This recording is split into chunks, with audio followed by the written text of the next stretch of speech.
Tuhan bersamamu.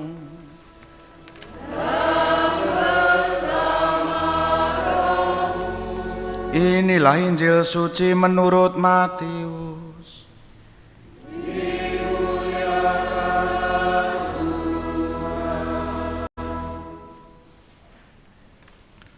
Pada suatu ketika, Yesus berbicara kepada para imam kepala dan membuka rakyat dengan memakai perumpamaan.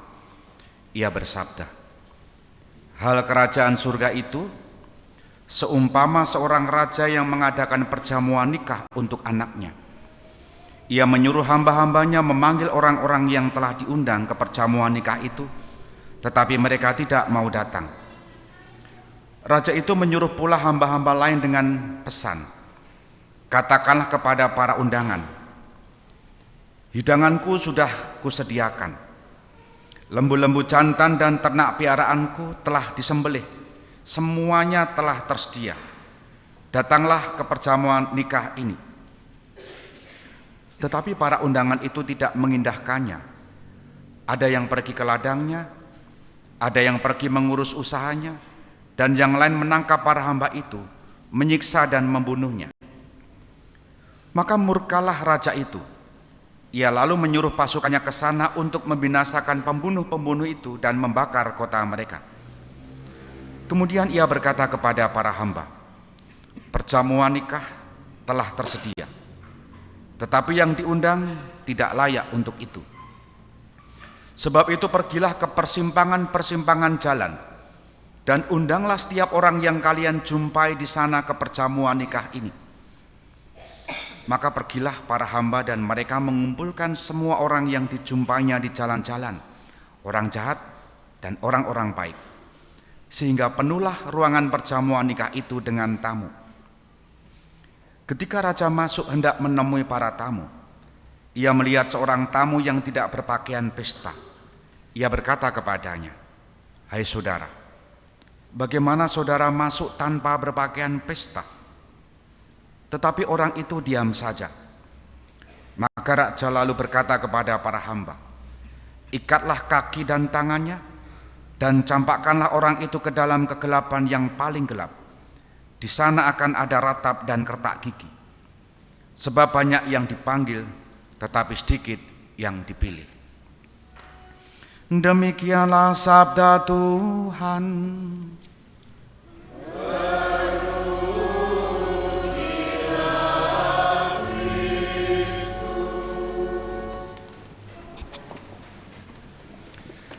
Saudari-saudara, selamat pagi, berkah dalam. Semoga semua sehat. Semoga semua rezekinya lancar, cicilannya lancar, apapun juga lancar. Pernah mantu? Ada yang belum, ada yang pernah. Pernah menikah? Pernah. Ada yang pernah, ada yang belum, ada yang tidak. Pernah menerima undangan mantenan? Nah, sering ya. Mbuh sing wis nikah, mbuh sing rung tau nikah, mesti wis tau etuk undangan. Pertanyaan saya, nek wis nampa undangan, kalau menerima undangan, yang dipikir spontan apa? Ya percaya, amplop gitu kan ya. Apalagi dalam satu hari undangannya ono papat, jame meh podo kabeh iki. Gek ngamplopi sapa wae, iki pira kono pira, itu kan betul enggak? Apalagi sekarang dengan kemajuan teknologi dan juga kreativitas apapun lah. Undangan pun tidak pakai fisik tetapi digital, undangan digital. Bahkan dengan terang-terangan tidak menerima karangan bunga. Oh, kematian ya Bu ya. Tidak menerima apalah, tapi nomor rekening dan macam-macam. Satu, amplop. Apa yang dipikirkan lagi ketika menerima undangan, apapun bentuknya, digital atau hard copy, fisik kayak gini? Amplop. Dua, baju ya. Nganggo apa? Pakaian apa ya, dress code apa itu ya. Oke, baju, pakaian ya. Kalau satu hari memenuhi undangan 3 tempat, pakaiannya tiga atau satu? Yang undangan ketiga perengus nanti ya. Aromanya sudah ora karu-karuan ya. Apalagi pakaian. Apa? Hah? Transport. Terus tadi apa? Yang ngundang, oke lah. Iki sapa sing ngundang ora kenal terus. Apalagi transport. Jarak waktu terpikir nggak? Waduh ra iso. Aku iso nang gereja itu kan. Kadang di gereja. Bahkan di undangan tidak menerima tamu di rumah itu kan jur bingung ya. Tapi membuka kotak rekening itu kan apa? Apapun itu pasti ketika menerima undangan pikirannya warna-warna. Yang paling dominan sepertinya adalah amplop, betul? Aku rung mantu, rung nikah, diundangin nikah. Waduh. Saudari-saudara, kalau saya menerima undangan, sejauh saya berada di suatu paroki, saya tidak akan pernah menghadiri perjamuan itu. Saya kan sekarang di paroki Kalasan ya. Bapak Ibu mat saya apapun, anggota dewan kalau mengundang saya untuk jamuan nikah anaknya yang menikah, saya tidak akan datang. Kendati saya dekat di paroki itu. Karena apa? Nanti ada suara, dumeh romo cerak. Dumeh itu bahasa Indonesia apa ya? Dumeh ya ya romo bisa datang di tempat keluarga dia, kalau keluarga saya nggak datang, jadi bingung tuh saya. Ora siji, ora kabeh. Tapi kalau saya sudah pindah, biasanya nek ada kebaikan yang sudah saya terima, saya usahakan datang. Pengalaman saya adalah soal relasi. Itulah yang menentukan saya datang atau tidak. Betul? Wah, meskipun jauhnya seperti apa, saya akan datang. Adik saya menikah, jauh-jauh saya juga datang. Misal mingguan saya gantikan imam untuk mengganti tugas-tugas saya.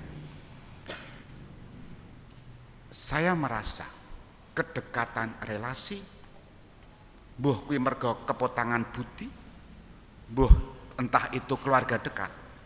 Meskipun keluarga dekat itu tidak senantiasa selalu rukun loh ya Bapak Ibu ya. Betul nggak?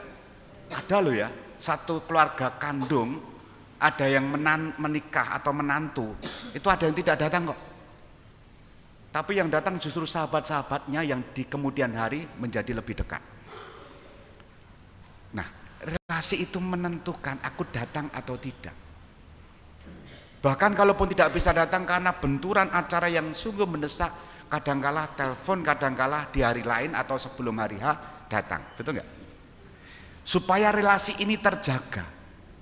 Meskipun kadang-kadang di pikiran ini, di balik ini, sok nek aku mantu, itu kan khawatir nanti dibales, ora teko terus deknen yo ora teko gitu kan, bisa jadi ya. Poinnya apa? Sekali lagi soal relasi itu menentukan kita datang atau tidak.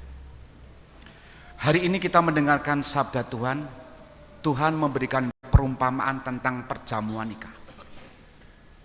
Undangan tadi ditujukan kepada siapa?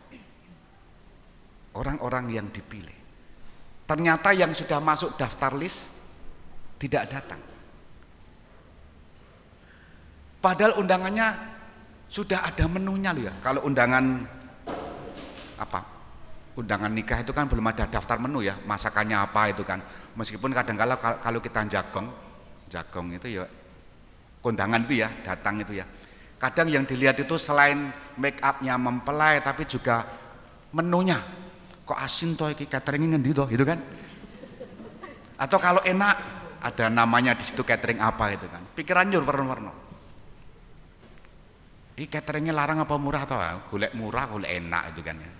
Susah. Hidangan tadi sudah disebut apa tadi? Lembu-lembu hidanganku sudah kusediakan, lembu-lembu jantan dan ternak piaranku telah disembelih. Itu bacaan Injil. Bacaan pertama halaman 1 sama suatu jamuan dengan masakan mewah, suatu jamuan dengan anggur yang tua benar. Anggurnya Romo ini kalah tua ini nanti ya. Itu enggak marai mendem ya, tapi yang anggur tua ini bikin mendem. Suatu jamuan dengan lemak dan sumsum dan dengan anggur tua yang disaring endapannya. gurih tenan iki. Ning kolesterol kabeh iki. Poinnya apa? Pesta yang sedemikian lezat saja, sedemikian nikmat saja, digambarkan dengan sangat detail tadi, tidak ada yang mau nanggapi. Dari siapa? Dari mereka yang diundang dalam daftar. Apa yang kemudian terjadi? Ini poinnya. Siapapun, dari manapun, undanglah. Di perempatan-perempatan, di jalan-jalan datanglah. Dan Injil tadi menyebut orang baik dan orang jahat. Ini yang diundang. Dari mana saja. Poinnya apa? Undangan itu membutuhkan tanggapan. Sekarang pertanyaannya, dalam Injil tadi kok ada yang banyak alasan? Alasannya apa tadi? Ada yang pergi ke ladangnya, ada yang pergi mengurus usahanya dan macam-macam. Zaman sekarang pun alasannya macam-macam Bapak Ibu. Aku masih aktif di pekerjaan, ya kan? Bisa saja kalau sudah pensiun. Ketika sudah pensiun, momong putu. Wah, aku momong putu gitu. Ketika putune sudah besar, wes loro reso apa-apa wis. Njur kapan? Apakah kita akan menunggu itu? Mengapa undangan perjamuan nikah tadi, dan sekarang kita refleksikan untuk hidup kita sekarang. Undangan itu juga perjamuan kudus ini, ekaristi ini. Misa ini, ekaristi ini. Mengapa kalau ada undangan ekaristi yang setiap minggu ini tidak sembludak hari besar Natal Paskah? Jawabannya ada dua sekurang-kurangnya. Yang pertama, karena tidak mengenal Allah, tidak mengenal Tuhan, sehingga tidak ada relasi di situ. Aku mau datang atau tidak ada rasanya. Kalau orang sudah mengalami relasi yang dekat dengan Tuhan, mengalami kebaikan-kebaikan Tuhan, maka dia akan bersyukur dengan sukacitanya pergi memenuhi undangan perjamuan itu, undangan untuk ekaristi itu. Jadi yang pertama adalah relasi, seberapa dekat kita dengan Tuhan. Itu menentukan seberapa antusias kita untuk memenuhi undangan itu. Barangkali yang kita kenal bukan di tempat-tempat yang Tuhan ada di situ. Referen tadi kita mendengarkan lagu bersama toh. Aku akan tinggal di rumah Tuhan sepanjang usia hidupku. Ini referen Mazmur Tanggapan. Benarkah itu sepanjang hidupku? Atau sisa hidupku ketika aku sudah expired, tidak bisa apa-apa lagi gitu, jur kalingan Gusti? Ini yang pertama, soal relasi. Yang kedua, mungkin tempat yang lain lebih indah, lebih memikat, lebih menggiurkan, tetapi tidak menjamin kebahagiaan dan kedamaian. Barangkali ketika mengalami persoalan yang dijadikan pelarian bukan tempat doa, bukan ekaristi, atau bukan persekutuan peribadatan umat Katolik Kristiani, tapi tempat lain yang lebih menarik, kafe, judeg ngombe anggur, mendem yo seneng, ning efeke wis rampung bludrek meneh gitu ya. Yang kedua ini adalah mungkin tempat lain lebih menarik. Pertanyaannya, menarik dalam hal apakah? Apakah menjamin kedamaian, keselamatan itu? Injil hari ini mengajak kita, pertama, seberapa dekat kita berelasi dengan Tuhan kita, dan seberapa syukur kita atas kebaikan-kebaikan Tuhan yang kita terima, sehingga kita antusias masuk dalam perjamuan itu. Dan yang kedua, adakah tempat lain yang menarik sehingga kita enggan untuk masuk perjamuan itu? Kita hening sejenak.